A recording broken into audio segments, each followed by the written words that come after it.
Estoy hablando por la apuntadora, Eddie. Mira a ver si es que está bajito.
Señores, muy buenos días, qué bueno que estén a esta hora de la mañana. Gracias a toda la gente que se está integrando, una servidora Edith Febles a partir de este momento. En un segundito estamos con todo el equipo.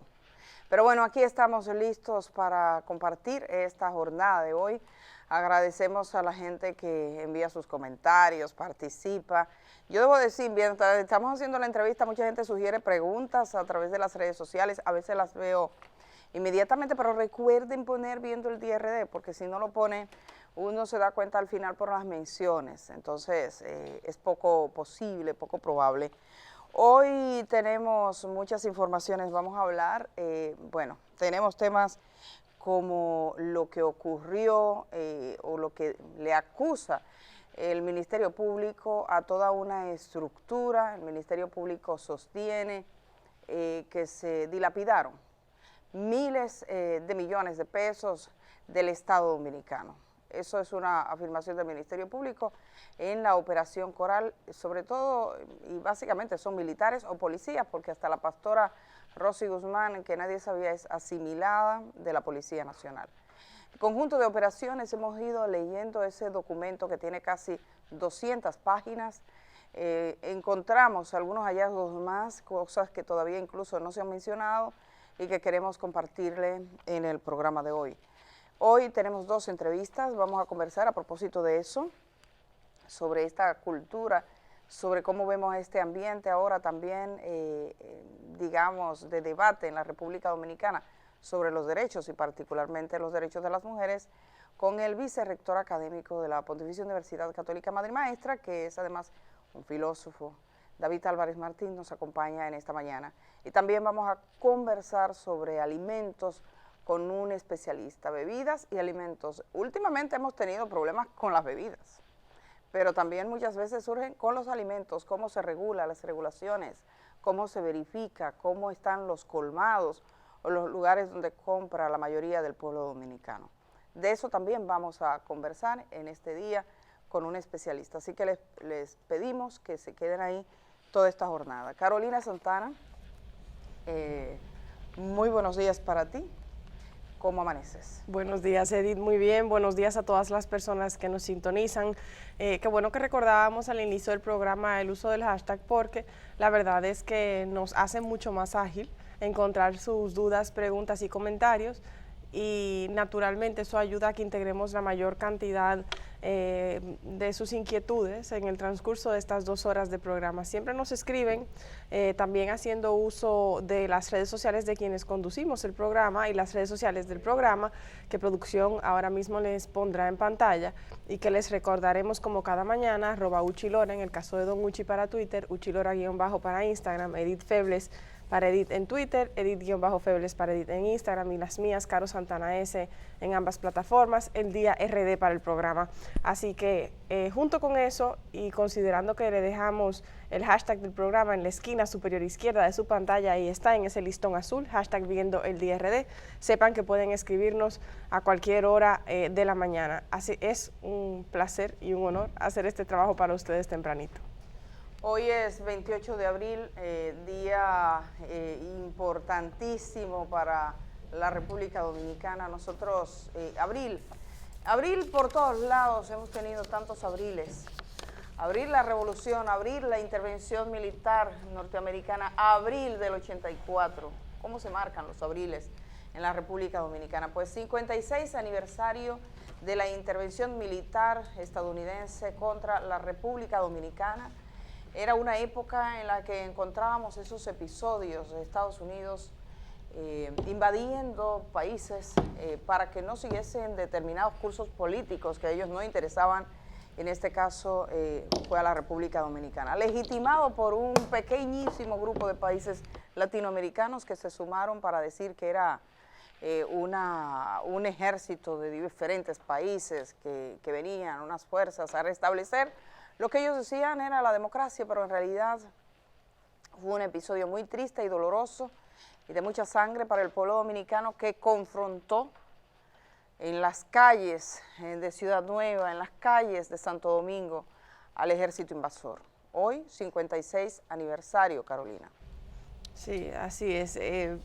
Bien decías tú, y yo pensaba algo similar cuando reflexionaba sobre este aniversario, cuántas cosas han pasado en este país en un mes de abril, y también pensaba cómo el pueblo ha sido históricamente, Edith, quien ha liderado y dado la cara y se ha puesto en primera línea para resolver las injusticias de este país, desde los gavilleros hasta las situaciones con la intervención americana, el penoso rol que jugó una parte de la milicia, y bueno, en las luchas sociales más recientes también, cómo ha tenido que ser el pueblo el que lidere, el que diga, aquí hay que mejorar la inversión en educación, aquí hay que aprobar los derechos de las mujeres, y bueno, el liderazgo político llegaba después.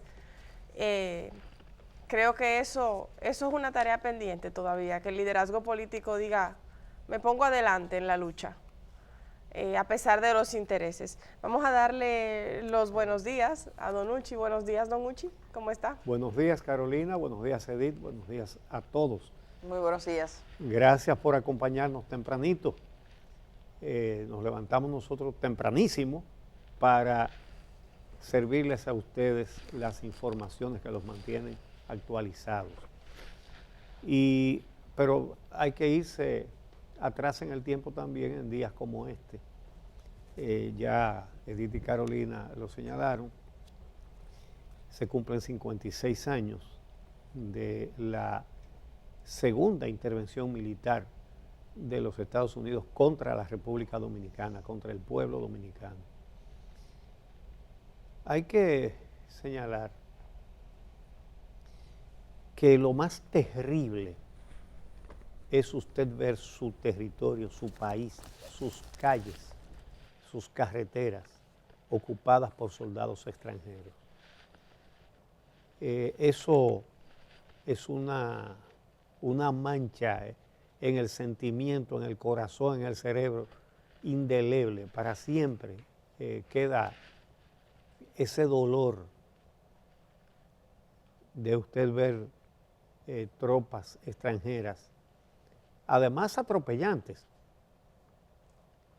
Hay una fotografía de Juan Pérez Terrero, fotógrafo que trabajaba en el Caribe, uno de los grandes fotógrafos de prensa en este país.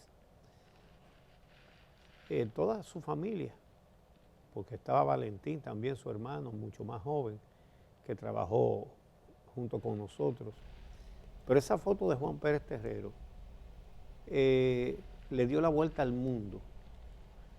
Era un soldado norteamericano apuntando su fusil contra un ciudadano dominicano que se le enfrentó con los puños de una manera desafiante. Y mucha gente no sabía cuál era la historia, qué estaba pasando ahí. Y lo que sucedía era que no había servicio de recogida de basura, nada de eso. Y en muchos lugares donde estaban las tropas norteamericanas, ahí está. Miren esa actitud, miren ese desafío, miren ese valor a un soldado con un fusil. Entonces, si se fijan, hay basura desparramada en el suelo. Esos soldados, a ciudadanos dominicanos, los obligaban a recoger la basura con las manos. Y este hombre le dijo, no, usted no manda en mi país. Esa fotografía fue una secuencia, pero esta es la que más se divulga siempre de esa secuencia. Fueron 3 fotografías sucesivas, donde se ve que el hombre se le planta y luego hasta avanza hacia el soldado. El soldado finalmente bajó su fusil y se retiró. Entonces, esa foto quedó como un símbolo de la resistencia del pueblo dominicano. Y eso no deberíamos sufrirlo nunca más. Eso no debería suceder más. Obviamente, cada vez hay menos posibilidades de eso, porque ahora la dominación se da por medios mucho más sutiles, con toda la tecnología que existe. Pero la verdad es que fue una herida en el sentimiento patriótico de los dominicanos. Además, ese acto de valentía que vimos ahí tiene mucha significación porque es un hombre desarmado. ¿Qué iba pasando? Y este soldado le dijo que tenía que recoger la basura y él le respondió con esa actitud. Pero ¿cuántos dominicanos se enfrentaron a las tropas norteamericanas? Por mucho superiores, obviamente. Llegamos a tener aquí 46,000 soldados de los Estados Unidos, con aviones, helicópteros, un portaaviones, bombardeos terribles. Los días 15 y 16 de junio de 1965 lanzaron una ofensiva para tomar la zona constitucionalista. No lo lograron, pero hubo centenares y centenares de muertos, de dominicanos muertos por ese bombardeo, que derribó hasta casas, con muchísimos tipos de armas. Señores, ferozmente, fieramente, dominicanos enfrentaron a esos soldados. Ellos nunca dicen sus bajas, eso siempre es un secreto, pero ellos mataron miles de dominicanos civiles y claro que combatientes también. Ahora, aquí cayeron soldados norteamericanos. No fueron tan poquitos, ¿no? Muchos quedaron aquí muertos. De manera que eso es una página de valor patriótico para el pueblo dominicano que los enfrentó. Nunca más. Y vamos entonces al COVID. Ayer, preocupante, solo se tomaron 1.201 pruebas. Y por supuesto muy pocos positivos, 78 nada más. Claro, se hicieron pocas pruebas, pero eso no es lo que necesitamos. Necesitamos muchas pruebas para que si hay muchos contagiados, podamos resolver y parar la pandemia. Mientras descendía lógicamente el número de contagiados, por todos los que no fueron detectados, que debieron ser sometidos a pruebas. Sin embargo, por otro lado, crece la ocupación de camas de unidades de cuidados intensivos. No de manera alarmante, todavía no, Ayer llegaron a una ocupación de 37%. 37%, un poquito más de la tercera parte de las que están disponibles. Pero eso no se puede descuidar. Así que creo que es lo más importante que podemos decir acerca de la marcha de la pandemia del COVID. Hay otros temas muy importantes, jóvenes. Las investigaciones del Ministerio Público al caso, en la Operación Coral, hoy a las 11 de la mañana, en el Juzgado de Atención Permanente del Palacio de Justicia de Ciudad Nueva, en el Distrito Nacional, se van a conocer las medidas de coerción a los imputados, la mayoría de ellos militares y policías. De manera que hoy tenemos ese compromiso, tenemos muchos datos acerca de ese caso, pero para finalizar ahora quiero señalar una tragedia que pasó el domingo en la noche, pero ayer fue cuando se dieron los detalles, durante el toque de queda, nada menos. Esto ocurrió en Santo Domingo Norte, en una fiesta a las 2 de la mañana, es decir, en pleno toque de queda, con mucho alcohol, y hubo un tiroteo en el cual cayeron muertos 3 jóvenes, Christopher Lorenzo de 20 años, Jeffrey Alcántara Castillo, alias Juanper de 23, y Roger Thomas de 26 años, ese es haitiano, era haitiano. Ese tiroteo comenzó a las 2:20 de la mañana del domingo, y allí quedaron fulminadas las vidas de esos 3 muchachos. Las autoridades dicen que era un enfrentamiento entre bandas. Y ya ustedes ven lo que pasó. Jóvenes, hoy tenemos medidas de coerción y hay muchos detalles acerca de ese tema de la Operación Coral. ¿Qué les parece? Efectivamente hemos ido, porque de hecho los medios de comunicación, ustedes se habrán dado cuenta, van poco a poco revisando esa solicitud de medida de coerción. Quisiéramos, por favor, he mandado el documento para que ustedes vean, son 195 páginas que tiene ese amplísimo documento, donde se acreditan movimientos millonarios económicos que tienen que ver con un grupo de militares y policías, que en distintos momentos, por ejemplo, si nos vamos a casi la mitad y no sé si podemos abrirle, le voy a invitar que nos vayamos a la página 80, donde aparecen los depósitos realizados en el año 2018 en cuentas vinculadas a este grupo, que son cuentas y depósitos millonarios. Rafael Núñez de Asa, por ejemplo, ese año depósitos por 32.800.000 pesos, un teniente coronel. Hay nombres ahí que todavía no han salido, por ejemplo, Cristian Elías Serrano, 24.800.000. Hay un general que depositó 9 millones, el general Coronado, 9 millones de pesos.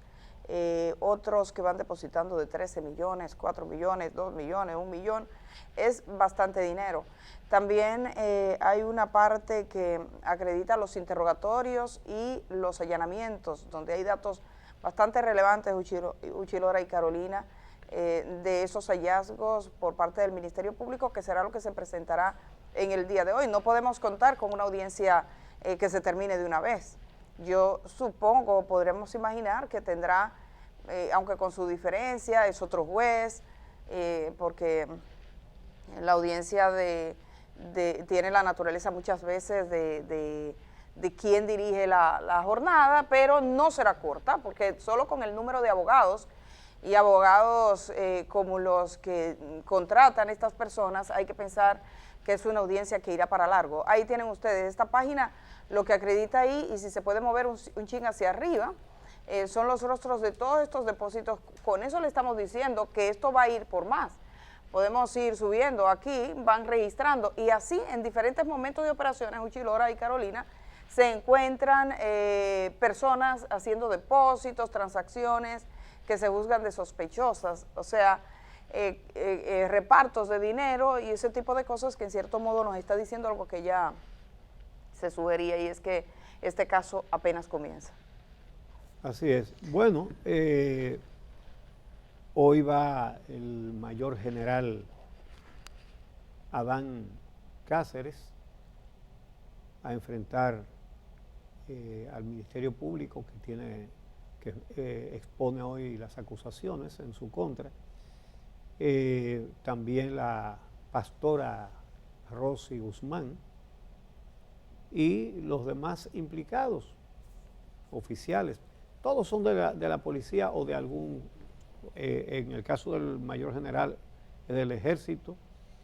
Entre los implicados hay militares de la Fuerza Aérea y la mayoría son de la policía, incluyendo a la pastora y a su hijo, que es también pastor.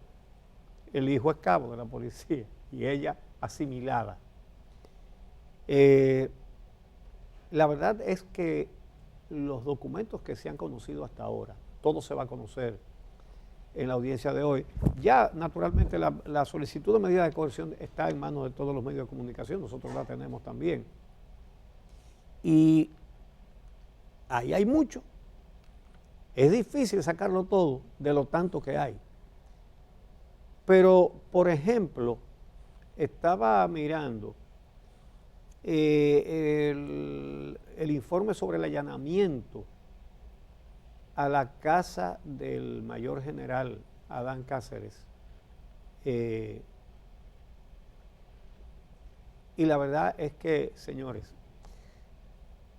llama la atención una cantidad de relojes de esas marcas costosísimas, relojes Montblanc, Giorgio Milano, Rolex, en fin, muchísimas marcas de esas exquisitas que compra la gente que tiene mucho dinero. Sobre todo porque un reloj de eso no sirve para nada. ¿Por qué? Porque todo el mundo tiene un celular en la mano y ese da la hora exacta. Ese no se atrasa ni se adelanta. Entonces, ¿qué necesidad tiene nadie de pagar cientos de miles de dólares por un reloj? Entonces, hay una explicación. Hay gente que persigue tener cosas que sean pequeñas y muy valiosas. Tener mucho dinero en poco tamaño, en poco espacio. Pero la verdad es que a uno le cuesta trabajo pensar que en caso de necesitar convertirlo en efectivo, eso tiene mucha salida. Hay mucha gente que compre eso. Un reloj por, digamos, por $200,000 o algo así. Le incautaron un reloj Rolex, uno Giorgio Milano, otro Montblanc, otro Fubu, eso yo no lo había oído mencionar, otro Giorgio Milano 5 ATM, dos más Bulova, pero de alta gama, un reloj Frederic Constant Geneve, otro reloj Montblanc, otro George Fox, otro Cartier, y sumas de dinero en efectivo y todo eso. Las implicaciones de este grupo y también algunos detalles que la verdad es que asombran, que gente que está sustrayendo miles de millones de pesos del Estado Dominicano también nombren gente en la policía y en otros cuerpos para que la mayor parte del sueldo se lo den a ellos y que los nombrados cobren una chilata ahí. Óyeme, hasta eso. Realmente hay cosas que uno piensa que se ha perdido toda noción de cumplimiento de responsabilidades, de deber. Óigame, la función pública, desgraciadamente para muchos que llegan a ella, es una piñata para sacarle el hígado al erario dominicano, al dinero de todos. Es decir, robar hemos tenido demasiada gente que usa el verbo robar en todos sus tiempos y dimensiones, hasta los colmos, porque miren que robarle al Estado 27.000 millones de pesos. Y por eso nosotros aquí siempre decimos en este programa, usted vive en un lugar donde no hay agua 24 horas al día. Bueno, ese dinero lo tiene el que tiene 27.000 millones de pesos en los bolsillos, o el que tiene 35.000 millones de pesos en los bolsillos, o el que tiene 15.000 millones de pesos en los bolsillos. Toda esa gente que han depredado las finanzas del país, todos esos ladrones, vamos a decirlo con su nombre, es una palabra grosera, pero es que puede haber eufemismos que suavicen lo que esa gente hace. No es posible. Entonces, por suerte, ha llegado el momento en que tenemos un Ministerio Público independiente. Ahí usted los ve gritando que eso es un plan, que eso es para desacreditar al expresidente. Bueno, el Ministerio Público es independiente y ellos lo saben, porque ellos saben lo que es un Ministerio Público dependiente, el que tenían ellos, que se prestaba a hacer todo lo contrario de lo que este está haciendo, que persiguiendo a los que se han robado el dinero del Estado.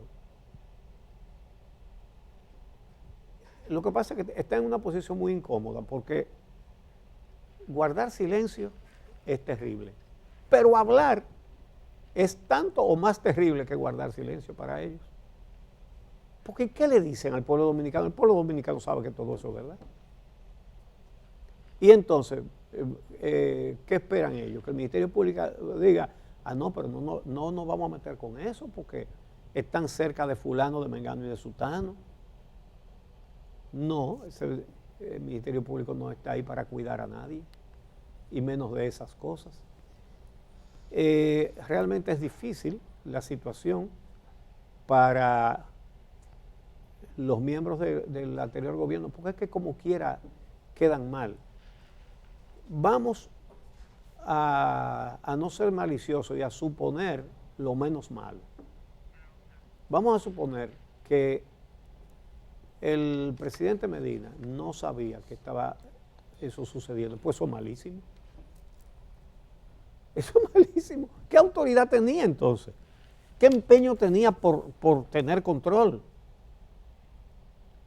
Y obviamente que eso sería lo menos, ¿verdad? ¿Qué control tenía? Averiguaba, preguntaba. De su misma familia hay presos por actos que están demostrados. Tendrán que ser juzgados en juicio de fondo, por supuesto. Pero lo que se ha presentado hasta ahora para medidas de coerción que han sido aplicadas ya, está ahí a la vista. Entonces, la verdad es que tienen poco que decir, pero entonces también quedan mal si se quedan callados. ¿Qué situación? Yo creo que, Uchi, eso que dices de que lo más sano es presuponer que no sabía. Sí. Yo creo también que es lo justo y lo legítimo y lo legal y lo constitucional presumir que el presidente Danilo Medina no lo sabía. Quizás por eso producción tiene el video. Cuando pregunta en aquella intervención ante la prensa, breve pero famosa, que cuál corrupción, no sabía que tenía parado detrás al señor Adán Cáceres. Vamos a ver las imágenes para recordar ahora que sabemos lo que el Ministerio Público ha presentado ante los tribunales sobre su seguridad. ¿Cuál es la corrupción? ¿Dónde están los escándalos que ustedes tienen de corrupción en el Estado Dominicano? ¿Dónde están? Estaban detrás. Él no lo veía porque estaban detrás de él. Uno tiene que presumir, naturalmente, es lo correcto, es lo institucional, que él no lo veía, no lo sabía. Sí. Pero la verdad es que el gobierno de Danilo Medina sabía mucho, de hecho espiaba mucho. Sabían, por ejemplo, a qué hora salía Miriam Germán de su casa, a qué hora llegaba, a quién le mandaba libros, a qué horas, la placa del vehículo en el que se movía. La filmaban. Pero con según los papeles del Ministerio Público, con la corrupción detenida detrás de ellos, literalmente a pasos, no sabían cuál corrupción. Entonces, hay que presumir que no lo sabían, Bueno, pero cuesta. Por ejemplo, vamos a ver esta foto. Esta foto es del 15 de noviembre del 2015, cuando el presidente Danilo Medina condecoró al mayor general Adán Cáceres Silvestre con la orden al mérito de Duarte, Sánchez y Mella en el grado de gran oficial. ¿Verdad? Eso no es imputable, eso es un dato que está ahí y esas imágenes lo condecoró. Pero usted sabe cómo se puede poner en cuestionamiento, en entredicho, la capacidad de un gobernante cuando todo eso estaba sucediendo y él condecora. Insisto, vamos a presumir lo menos malo, que él no sabía que nada de eso estaba sucediendo. Entonces lo condecora. Realmente decir, porque no les queda mucho que decir que es una persecución política para afectar al exmandatario, pero quien tiene la culpa o la responsabilidad de que todo eso estuviera sucediendo a su alrededor, ¿verdad? Y donde hubiera gente hasta de su familia. Estas cosas no deben suceder más. Hay un Ministerio Público independiente. Querer decir ahora es juzgar por su condición, querer decir ahora, eso es una persecución enviada por el gobierno que quiere tapar su ineficiencia, que es el argumento, lo que han encontrado para decir es eso, ¿no? Ese Ministerio Público no funciona como el Ministerio Público que ellos tenían, que siempre estaba encabezado por un miembro del Comité Central, como también los subpresidentes de la Suprema, incluido el actual, que no se puede quitar, también viene del Comité Central, para la impunidad, todo eso. Sí, entonces lo que ellos hacían se lo están imputando al gobierno actual, cuando el presidente de la República nombró al Ministerio Público a personas que él no conocía. Me parece que no las conoce todavía, es decir, él saludó, le dio la mano a Miriam Germán Brito y a Jenny Berenice Reynoso el 16 de agosto, cuando las nombró en la Procuraduría. Hasta donde sé, no las ha visto más. ¿Verdad? Lo que pasa es que los del gobierno anterior no conciben que eso pueda ser así porque ellos ponían a lo suyo para lo suyo y para tapar lo suyo. Bueno, ahora hay un Ministerio Público independiente. Y Miriam Germán Brito nos pide permiso. Mire, ¿qué usted cree? ¿Le metemos mano a esto y a aquello? ¿Investigamos lo demás? No, para nada. Para nada. El presidente sí sabía que estaba nombrando a una persona responsable y honesta.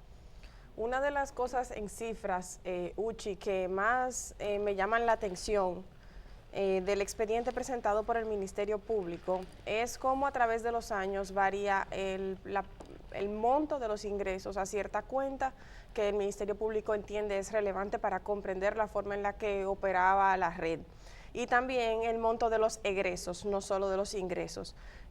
Si uno lo ve como lo presenta el Ministerio Público en una gráfica, se da cuenta que a partir del 2015 empezó a aumentar paulatinamente los ingresos y los egresos de esa cuenta, pero no es sino hasta el año 2020 cuando los ingresos y los egresos se disparan a su más alto número en los años presentados en la gráfica.